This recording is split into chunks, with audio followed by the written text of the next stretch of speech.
if we're laughing so much about it, it must be good. I get it now. It doesn't make sense. What are you talking about? Do you have any questions? You had a question.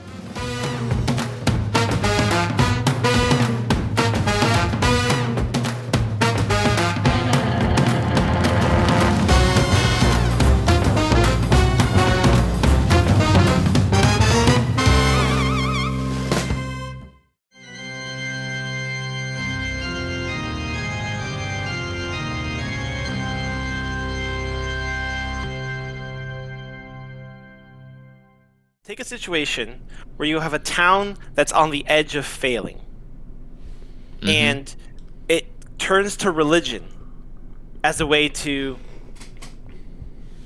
save itself. But at the same time, what happens if that religion crosses into the line of the supernatural and miracles? How do people react when they're in a desperate situation and they turn to religion and it becomes something more than what they expected? It's a good little, last line I like. It's a good little. I think that's sort of what stinger. Flanagan was doing. Is he's setting up a situation where you immediately understand, sort of, but not only just through what he's telling in the dialogue, but visually. I've talked to Kate about this before. The production design on this show is on another level in terms of what storytelling it does to get across to you how this town is barely surviving, and then you have and they hint at stuff. He never really tells you everything carte blanche. It's hinted at, and then he comes back to it later because it comes up again. But I love the idea of taking a town who is trying to find something to hold on to save itself, and religion is one of those things that people tend to turn to. But what if you turn to that religion and then something miraculous happens? Now, I think the twist there is, what if that miracle has an element of horror and supernatural to it? How do people react? Do they embrace it or do they fear it? And I think that's what he's exploring here. I've been trying to think about how to pitch it, as for some reason in my brain it keeps coming up. This is how it keeps coming, but it doesn't make complete sense, where it's like, take an outcast island community and view it through the lens of an outcast of society, with the main character Riley, who is an ex-convict, just got out of prison, returning to home, which is this outcast island. Because it's an island. They're their own community. Right. And they're very, because it's in modern times, but they seem very, a little backwards in That's some what I ways. was saying, because there's lots of shots of, really old TVs and, old cars, and I was telling Kate some other things. I was like, does this take place in the 80s? Because, the only sign of, present day is the fact that they have cell phones. And besides, they have smartphones. Yeah, I was like, besides that, this looks like it was shot, looks like it feels like it's in the 80s.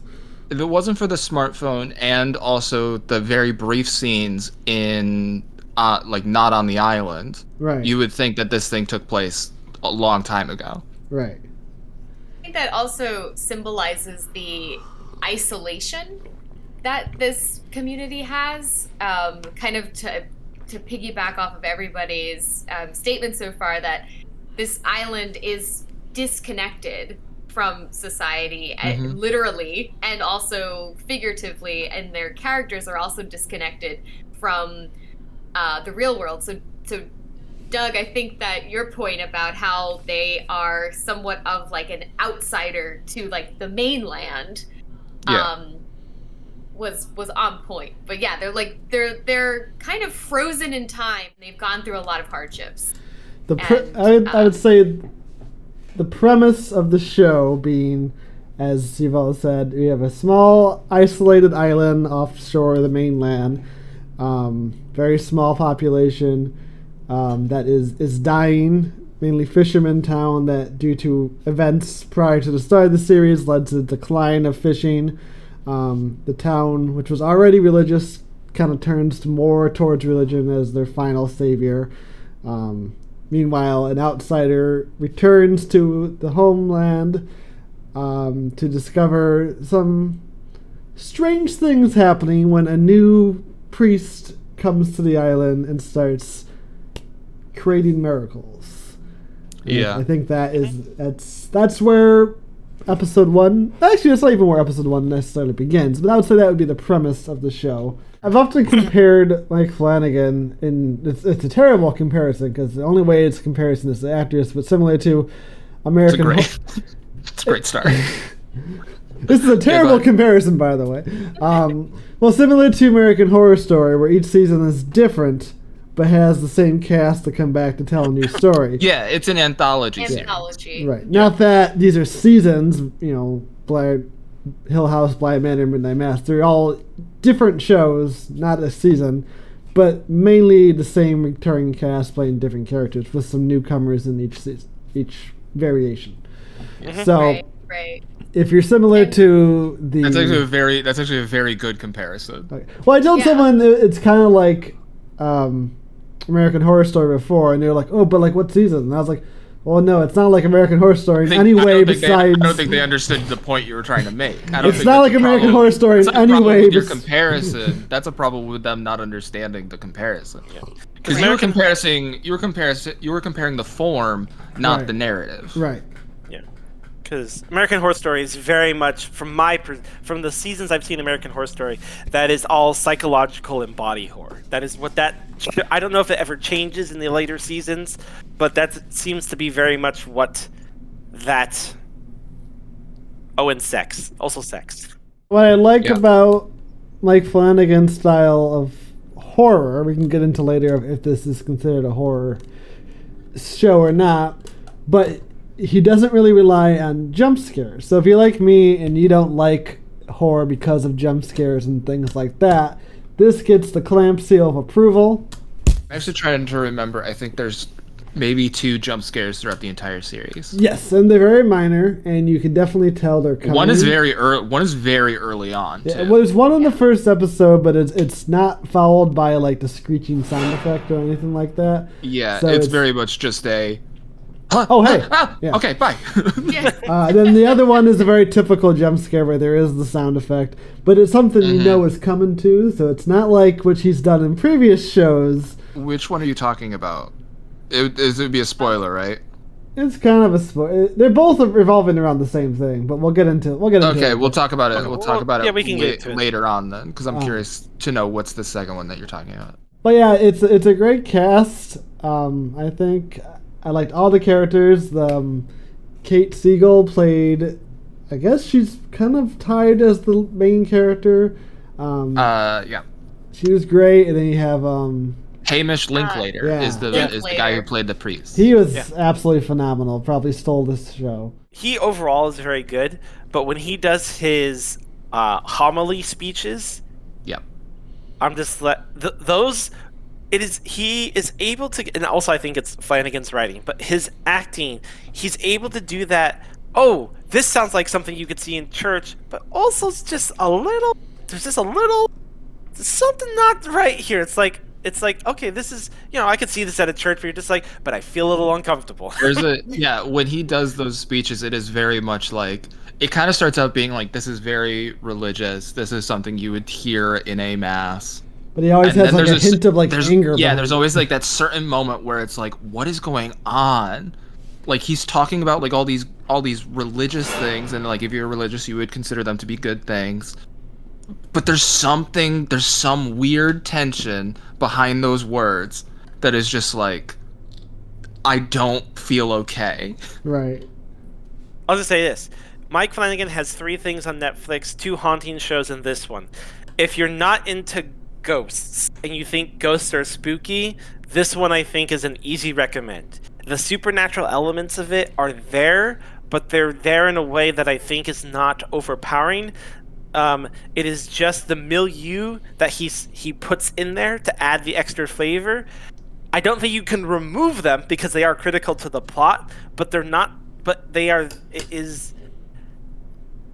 I think it's the most easily accessible one.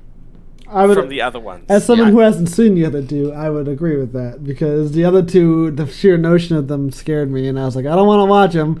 This one, I had seen the other two. I've seen them in passing, but like I tried to get Andy to watch them with me, but every time he came in, I would be going like this, like watching, like what's up?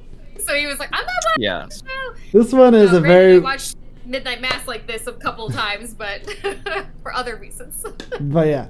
So yeah, with that, if you guys haven't seen it, go check it out. It's only 7 episodes. You can watch it in a week. You can watch it in a day. So come back after you've seen the rest of it, at this timestamp, whatever it is, and we'll. I will actually say this: you should probably not watch it all in one sitting. There are certain episodes where afterwards it is like, oh, I need to take a break.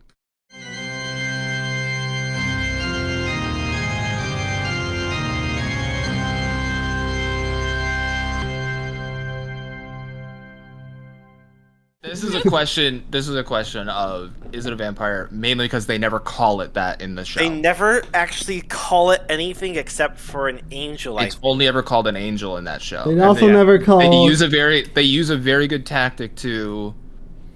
I don't know if tactic's the right word, but they use a very good way of justifying that it is an angel and not a vampire by using like the whole thing of angels were terrifying to people in the Bible. Right. Mm-hmm. Like they were terrifying images. I think it is a vampire because can't go out in the sunlight seems to be the most obvious one. Again, if you got, I mean, obviously y'all have seen this now, but there's the mysterious being that the priest finds, makes him younger, it drinks blood, all that stuff. It drinks blood. It seems to have almost an addiction to drinking blood.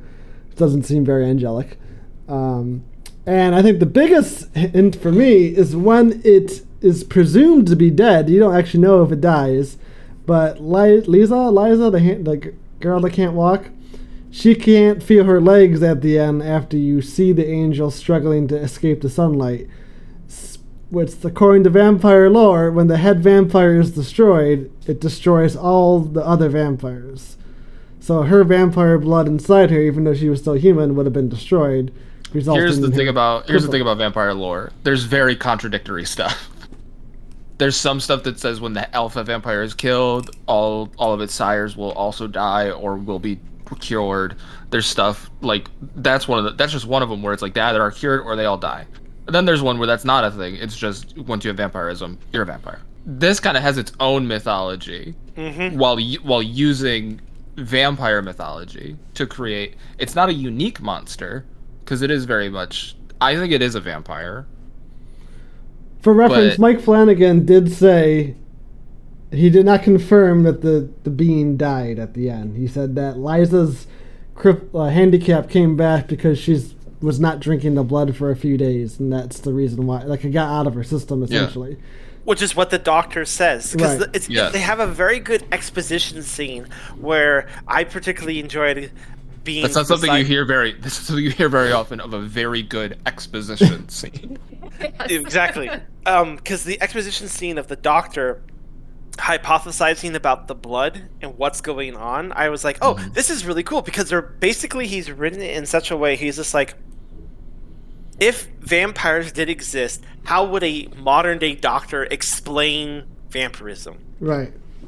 They're not some sort of supernatural thing. It's a blood disease. That's what it is. Well, they even talk about how the old disease. I don't remember what it's called, but they even talk about the old disease that like affected the one community, which kind of led to them people thinking that they were vampires. That's right. Yeah. With like it's very brief. But it was one of those moments where I was like, because like I read so much like mythology and so much like monster folklore and stuff. I was like, oh, that's really cool that they added that thing, like the historical context of vampires, along with like the fictional mythology of vampires. I was waiting for them to say vampire, and I think obviously it could be like a Walking Dead situation where they don't want to say zombie, they just want to keep it their own lore, so that, Doug, to your point, like they don't have to follow rules, that people won't get upset because they didn't follow the vampire lores and stuff.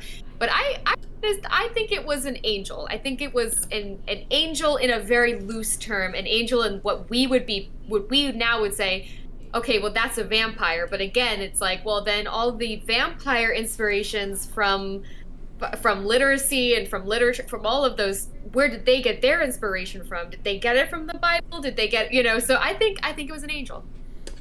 I thought it was until maybe the second to last. I think when I attacked Riley, I thought, like, this ain't no angel, because, like, it seems to be evil. So the reason that I think it's a vampire is because when it was confirmed that he was putting its blood into the sacrament, I was like, that's a vampire. That's a very, like, consistent vampire thing of how to turn people into a vampire, is that you have to drink the blood of a vampire and then die to become, with the vampire blood in your system, to become one.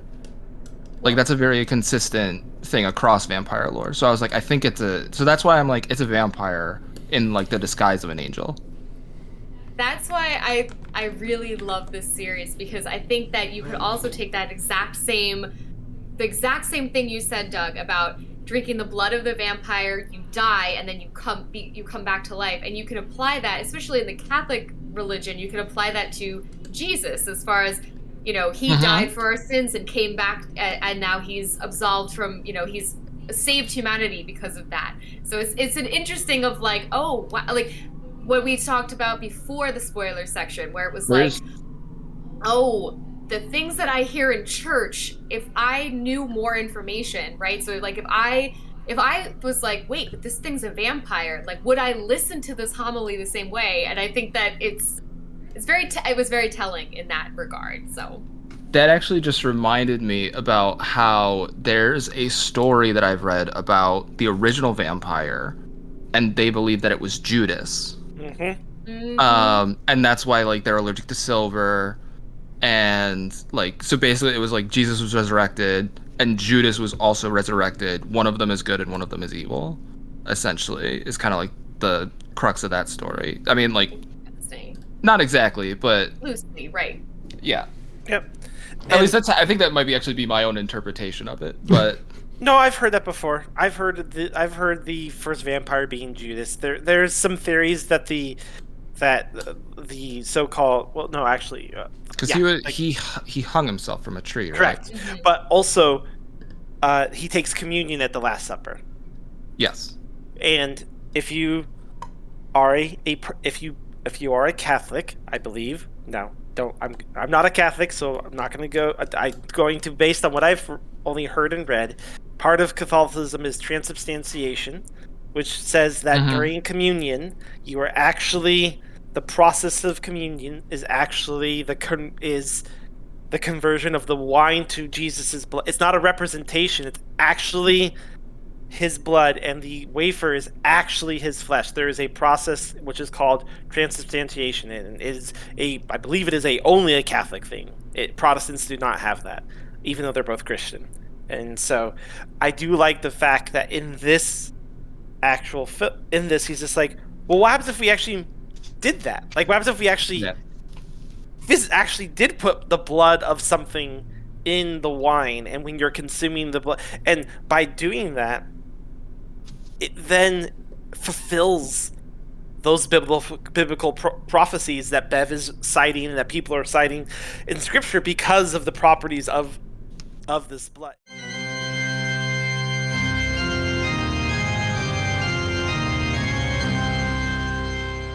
I kind of want to counter that question with, who do you think is the protagonist? Father Pruitt. I agree with that. That's the thing. I kind of feel like it is a little bit of Father Pruitt. Man. I could see it being Father Pruitt. I feel like as the story devolves out of his, I don't know. I feel like it's more of Aaron Green. It's somewhere between, for me, it's somewhere between Aaron and Father Pruitt. And I don't want to say, well, of course it's Erin Green. She's the wife of the director. But I don't think that's actually a consideration. So I think I'm trying to put it into words on why I think the father is not the protagonist. And I think it's because he is not presented with necessarily the conflict. He brings the conflict.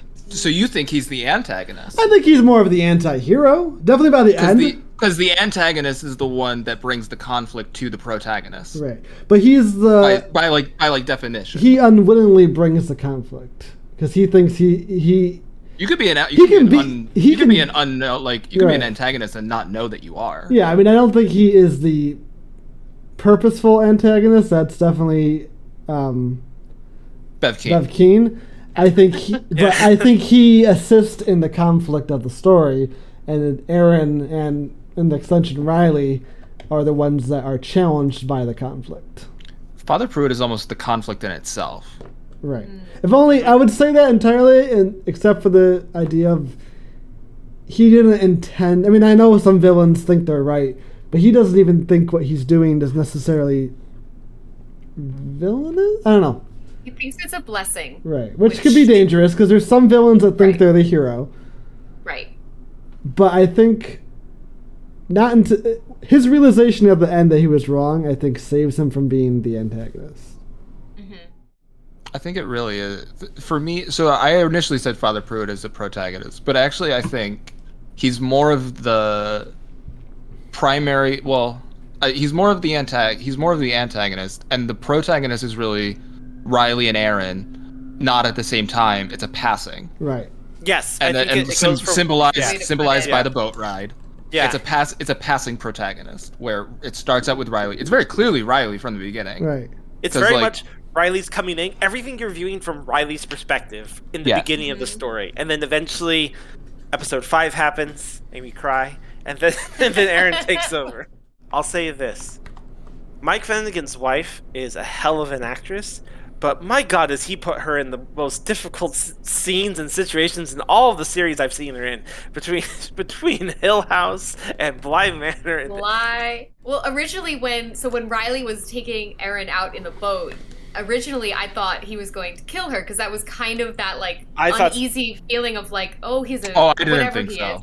I was like, is he gonna kill Erin? And then I told Andy, and Andy has not watched Bly Manor or Hill House, but Bly Manor, I was like, is Katie's what's her name? Kate Siegel? I was like, is she Kate Siegel? Kate Siegel? Is she going to drown again? Like in Bly Manor? Like, is he gonna take her out to drown? I'm like, this poor actress can't get over not drowning. Like, I didn't think that he was gonna kill her. There was a certain moment where I was like, it wasn't immediate. It was after a while during that whole monologue that he has with her. There was a moment before, it's very obvious that he's gonna kill himself. There was a moment when I was like, oh my God.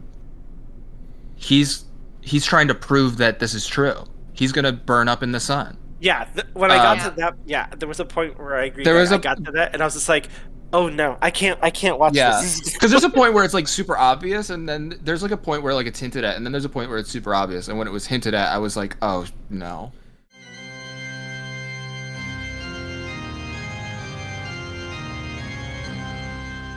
Oh, Bev Keene. I immediately hated her. Oh, she's written from page 1. You are not supposed to like this character. Yeah. I think you first meet her on the dock, right? When she's trying to find the priest. Yes. Mm-hmm. She has this authority figure, even though she has no sense of authority. But she's like, you all need to answer to me, because I answer to him. I mean, she's very complex in that way of she's an authority figure with no authority. Right. Mm-hmm. And self-righteous. There are so many moments where you're just like, oh, is she gonna break? And she's like, nope, I'm not breaking. I don't care. What are you doing? You're putting blood into the sacrament. Completely fine, because in the end, we're getting to a goal that benefits me and where I want to get to. She is. I had such a problem with that character with Bev, because she was just so evil. I get I've had this discussion with Kate, and how she kind of stands as an allegory for the Catholic Church and how they kind of cover up, all the terrible things they've done. But in my own thinking about it, with the allegory in real life, they knew what they were doing was wrong, and they tried to cover it up to make it look like priests are not like that. I don't think she fully believed what she was doing was right all along, which always kind of seemed shocking to me. And she just made this jump to being like, okay, you murdered this guy, but you're. I mean, I was reading more about it, and I think something I may have missed in the show is she full on believes the Book of Revelations is happening. Yeah. Right. And I think she quotes several passages from. So I think as relating it to what's happening right now. So I think I guess also. Oh, sorry. Go ahead. No, I was just like. I mean, I think in that sense, you kind of grab onto that to be believable, but it just seems like she makes the jump from devout Catholic to oh, murder's okay because the revelation is happening right now. Very quickly, well, I think. I think that also deals with the fact of justifying your actions in the name of religion and how far you'll go in order to say, I'm not doing wrong because I'm doing right by God. But nowhere does God, whether whatever God you believe in, or if you do not believe in a God, there's nobody that's giving you a list of, you did something good, therefore you're a better person. You did something bad, therefore you are a worse person. And so for me, Bev Keene I actually enjoyed her character. I did not like her I enjoyed the character for what it was. I didn't enjoy her per se, the character herself, but I enjoyed her in the story because I think, and hands down, the actress who played her was phenomenal. Fantastic. Phenomenal. So I have to just say I liked her for that. Well, even because I instantly hated her as soon as I saw her. Not even started talking. As soon as I saw her, I was like, she's evil, or not evil, but she's the bad guy. Because I think we can all say. I mean, I know I can personally say, I know a Bev Keene. I know many Bev Keenes who are I am so devoted to this religious ideology that I am actually a terrible human being because of that.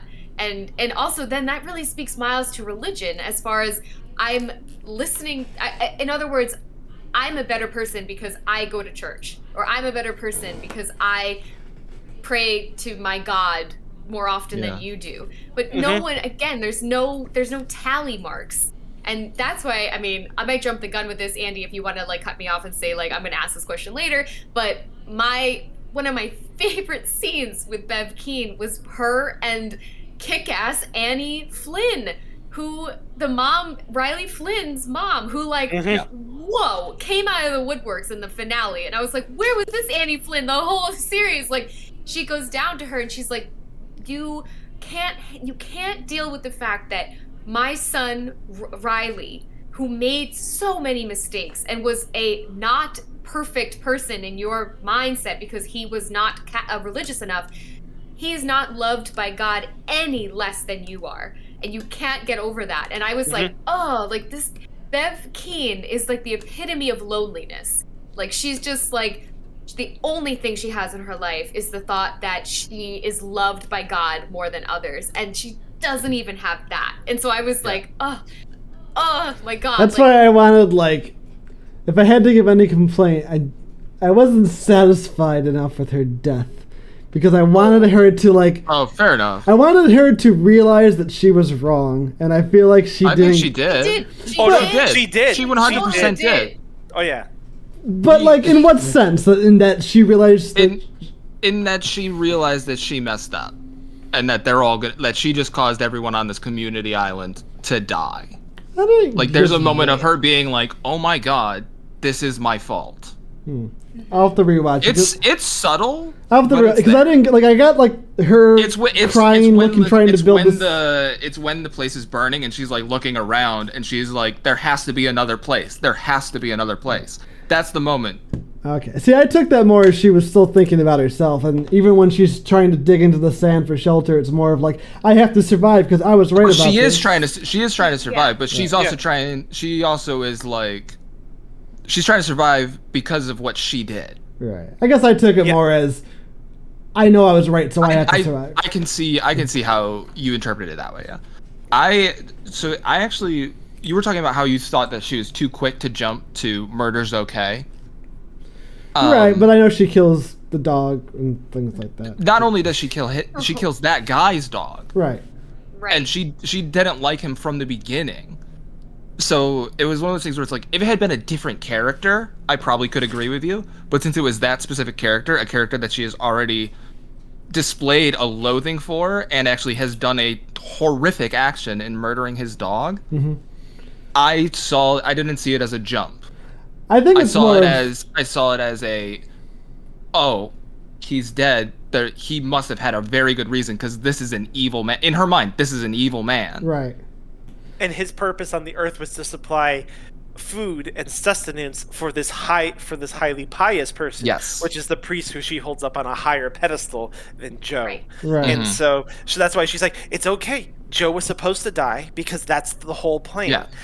And she always says that when things are going her way. That's the plan. That's the plan. It's okay. This is how it all went. But the moment when Riley gets chosen by, well, actually doesn't even get chosen. She gets so jealous. She gets so jealous. You can see that she gets so jealous. He got it before I did. Oh, how did he get the gift? Right. Yeah. Because you walked on the guy spilling the blood.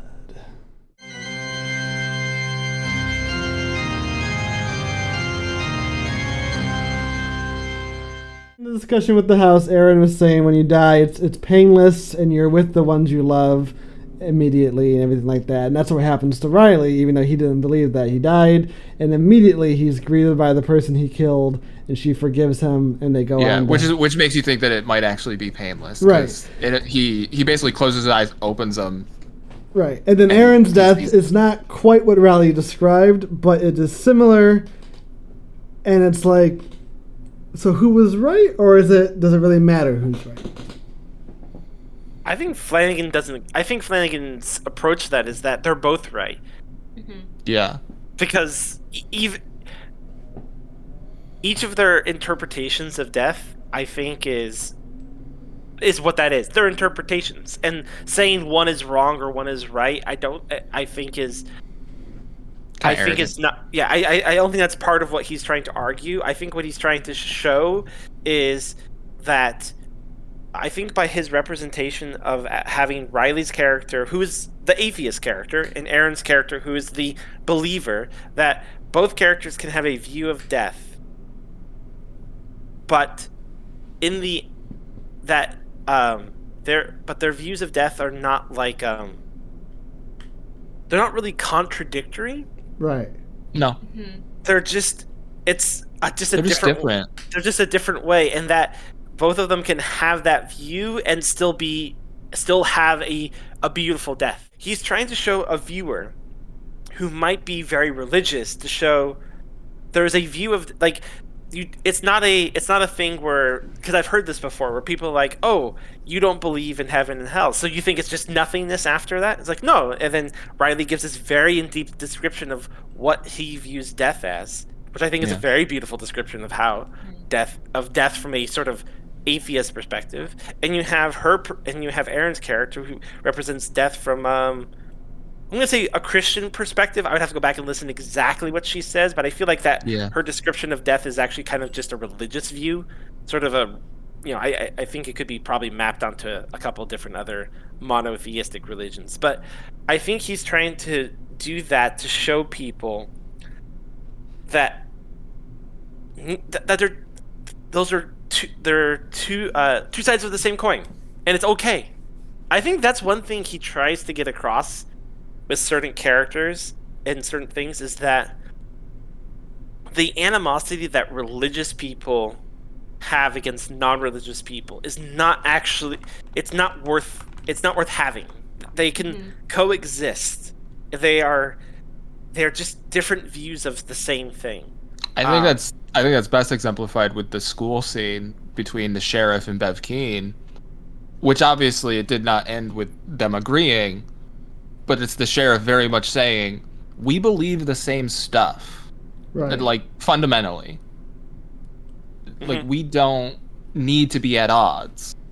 I can have my religion, you can have yours, we can live in the same world. But Bev Keene was not having it. There's a beautiful scene that Raul Coley, who plays the sheriff, talks about his backstory and being Muslim in America. Yeah. And not only being Muslim in America, but being an American who is Muslim. Right. And I was just like, whew.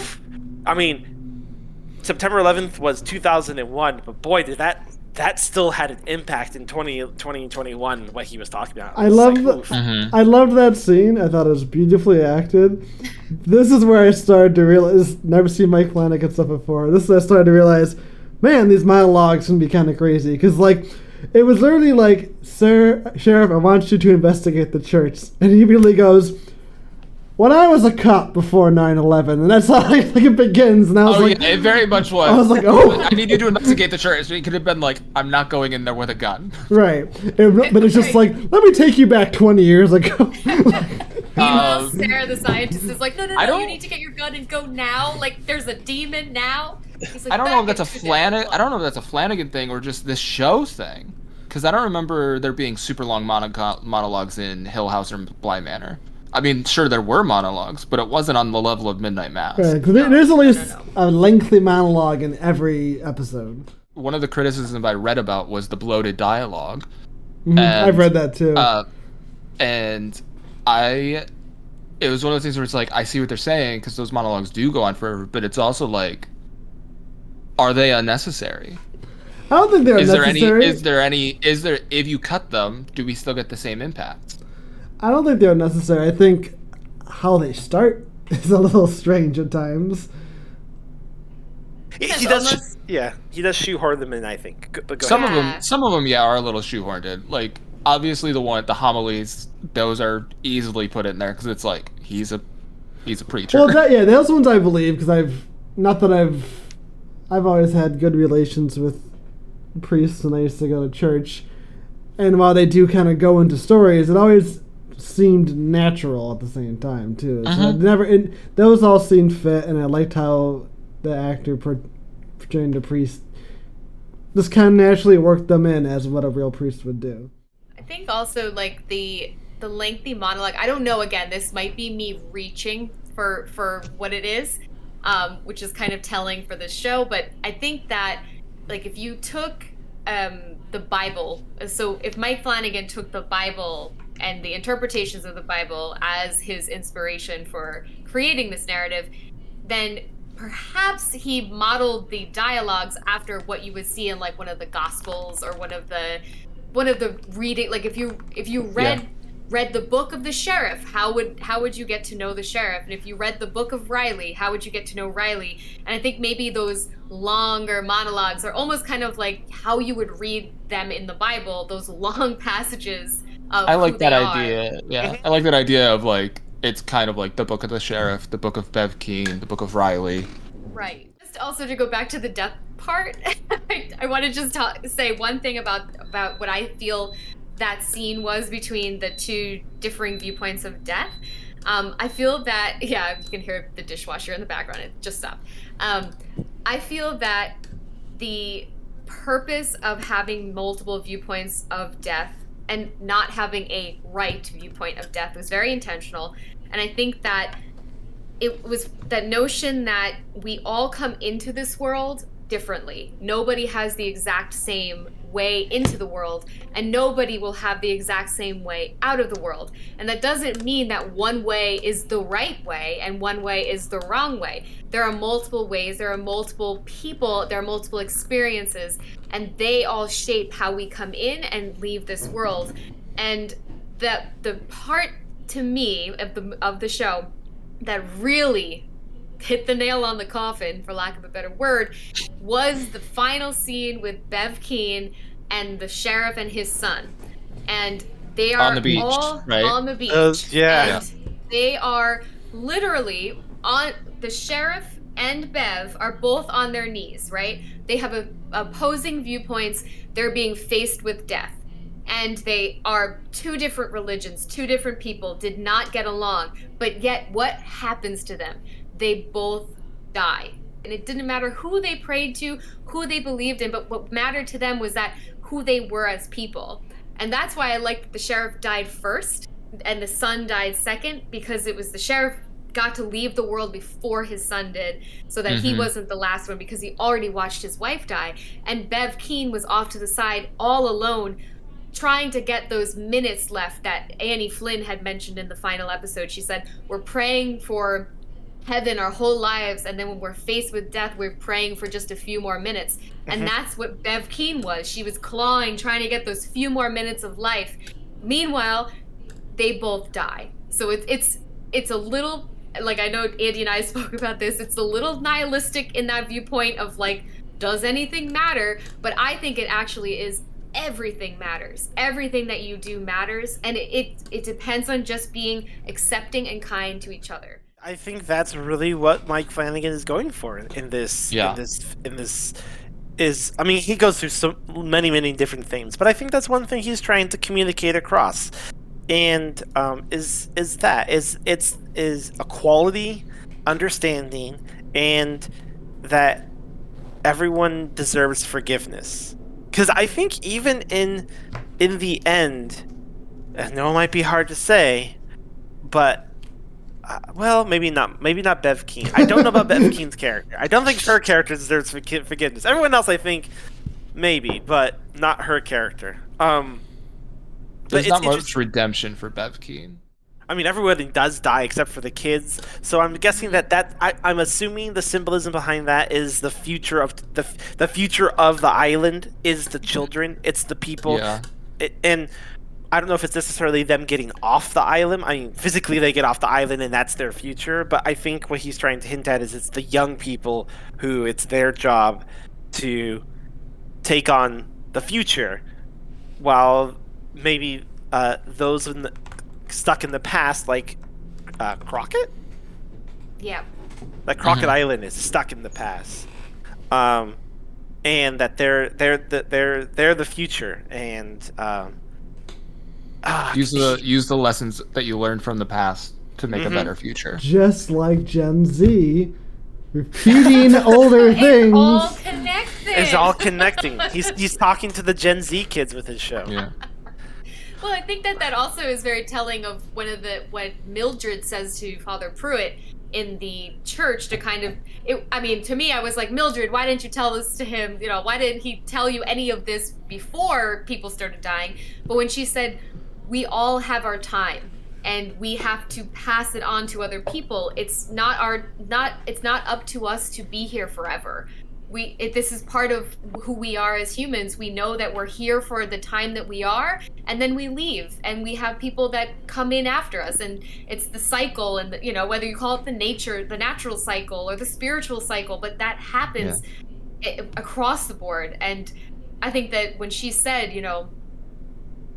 it's not up to us to say we get to be exempt from death, because that's, what are we exempt from then? And in this case, they're exempt from being humans. They're exempt from humanity because they're not humans anymore when they have eternal life, right? So what's the point? What's the point in being around forever if you have to kill people in order to survive? You have to suck people's blood. You have to prevent yourself from going out in the sunlight. What's the point? I loved Mildred. I loved her, even though I really wish that they had cast an older actress to be her in the 90s. Oh, yeah. I remember at first. I do remember seeing her and being like, why is... this is clearly like a so young? 30-year-old playing a 90-year-old. Yeah, it's like, and then as the series goes on, I'm like, oh, okay, that's why they cast her. But it really was like, you could have done two actresses. They could have gotten away with it. And to me, the actress who played Mildred, hands down, amazing. But to me, it just felt so like community theater, when when a young person's playing an older person, and they put on the old voice, and they're like, "Come here, dude," and it's like, this is a young voice. And it broke my heart. In I think it's episode 5, episode 4 or 5. I think it's episode 5. 5 is the boat. 5 is the boat. So it broke my heart in 5.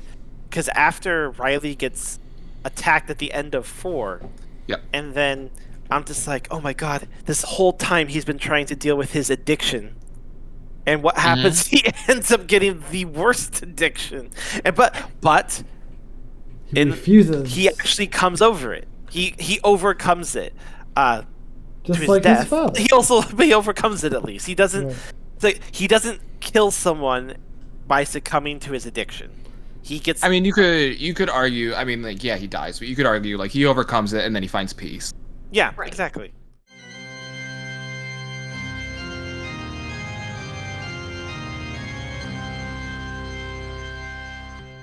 So I think that Midnight Mass, if I had to pinpoint like a central theme, or if I had to pinpoint the true meaning or the deeper meaning, I think Midnight Mass really showcases the limits that people will go to save their loved ones. And I say that because every character in the show had specific loved ones that they were trying to protect, or had loved ones, or they themselves were their loved one that they were trying to protect. I'm looking at you, Bev Keene. But like the priest brings the vampire or the angel or whatever this being is to the island as a symbol of hope, in order for him to have a redo of his life with Mildred. And he knew that Mildred was failing as he was, and he brought the being or the force back in order to bring Mildred and himself into a younger spot so they could have the life they wanted. Riley has that problem where he is faced with this unquenchable hunger as this vampire being, and he decides to sacrifice himself so he can save the people he loves. He warns Erin. He tells Erin to get his parents off the island. She tries. So I feel like there's such a way of saying, like, we all are here and we all look to different ways in order to find love, but in the end of the day, we're all human and we'll all protect each other or protect our loved ones, and we might not make the best decisions because of that, or we might make the ultimate decision because of that. Following up with Kate said, and as Kate did a beautiful description of the show, I think how I've thought of other Mike Flanagan properties, this one to me, I think, kind of echoing what Kate said, this one's about second chances.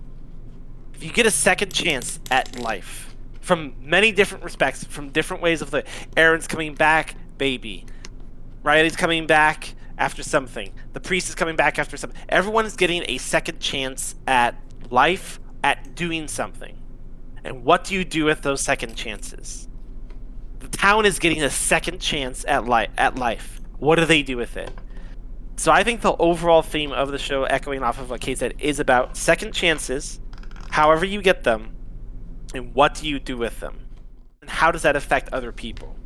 Because there's the whole thing about how, for example, Riley and Erin, they hint at it dramatically very early on. You're just like, oh, they were high school sweethearts, but they never got together. They never got that chance. They both wanted off the island. They both got their chances off the island, and it didn't go well for either of them. So now they're back, and they have a second chance at rekindling that relationship. And what do they do with it? And so I think this one is about second chances and what people do with that second chance at life, no matter how it comes. Great.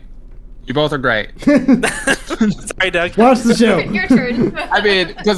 like, honestly, both of those are. I think that it's a show about love. Like, I agree mainly with Kate, because everyone's motivation in that show stems from love, pretty much. Like, every major character, it's about love. And it is also. I also agree it is about second chances, but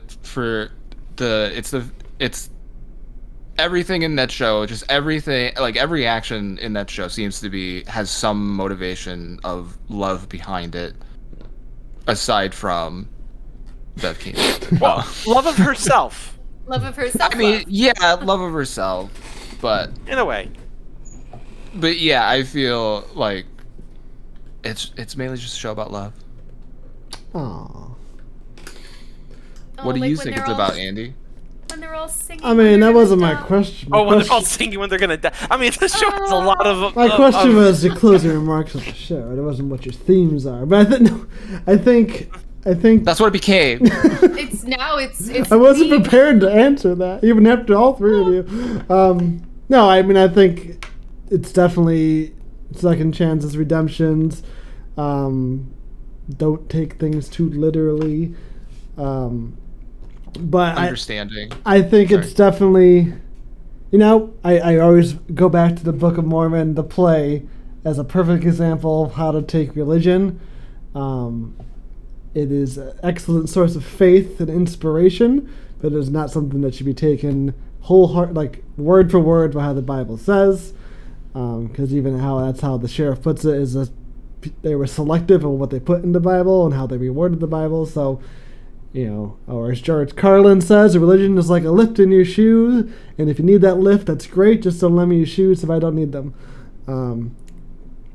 But I think it's a great show. Like I said, I haven't seen the other stuff, but it seems like a good entry to the Flaniverse and the cinematic Flaniverse, and I really enjoyed it. Great writing, great acting, all around fantastic performances.